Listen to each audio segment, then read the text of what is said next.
पवन सिंह चुनाव के लेके बिजी बाड़न और खेसारी लाल अपने ट्रेंडिंग स्टार विवाद के लेके बिजी बाड़न। लेकिन भोजपुरी इंडस्ट्री में मजा केहू और मार ले गई बा जेकर नाम बा नील कमल सिंह। चला भाई पूरी कहानी विस्तार से बता दे।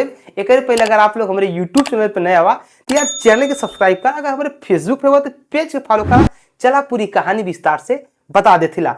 भाई साहब बॉलीवुड में अगर कोई झंडा गाड़ रहा बा भोजपुरी इंडस्ट्री के ने तू भैया नील कमल सिंह हमें। भले ही ट्रेंडिंग स्टार अपने आप ट्रेंडिंग स्टार बन जाए, पावर स्टार अपने आप के पावर स्टार बन जाए, लेकिन सबकर गाना होली के रिलीज भइल बा। लेकिन जवन ढांसू जवन जबरदस्त गाना नील कमल सिंह पेश कैले हो भाई साहब ने, काबिले तारीफ बा। चला थोड़ा यह गाना के बारे में बात कही जाए कि ऐसे ने मन का मिश्रित हो गई बा कि काबिले तारीफ हो गई बा। नील कमल सिंह का सॉन्ग भाई साहब बात कही जाए तो मन बॉलीवुड से कुछ सिंगर के भी ऐड कर गई बा। सिंगर का बात कही जाए तो भाई साहब नील कमल सिंह हुए और अनु मलिक हुए और अनमोल मलिक हुए।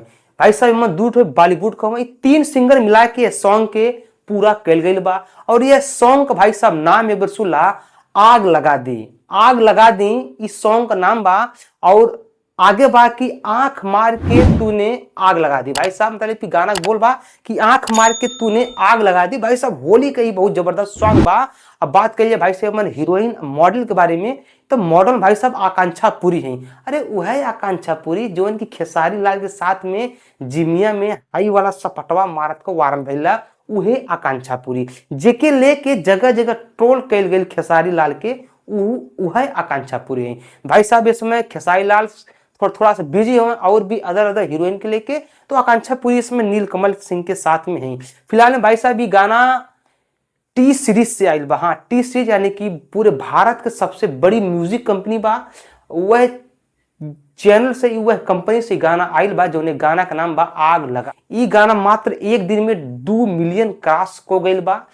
भाई देवे मान ला पवन सिंह की खेसारी गाना रहा तब 3-4 मिलियन क्रॉस भइल, लेकिन भाई साहब ये गाना धीरे धीरे क्रॉस हुई और 10 नंबर ट्रेंडिंग में भी आ गई बा। ये गाना जब रिलीज भइल तब हमें मालूम हो गई कि बहुत बड़ा रिकॉर्ड खड़ा कर दी। लेकिन भाई साहब हम कुछ ना बोली, मान कि तब गाना बहुत ही नीचे रहा और ट्रेंड भी ना करत रहा। लेकिन हम कहीं थोड़ा सा ट्रेंडिंग में आ जाए, थोड़ा सा माहौल बना दे, उसके बाद एक पर कुछ चर्चा करी जाए।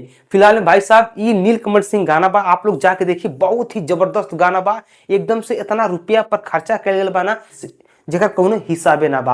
अब भाई साहब हम आपके बता दिल चाहला कि भविष्य का सबसे बड़ा भोजपुरी सुपरस्टार अगर क्यों हुई ने तो नील कमल सिंह हुई है।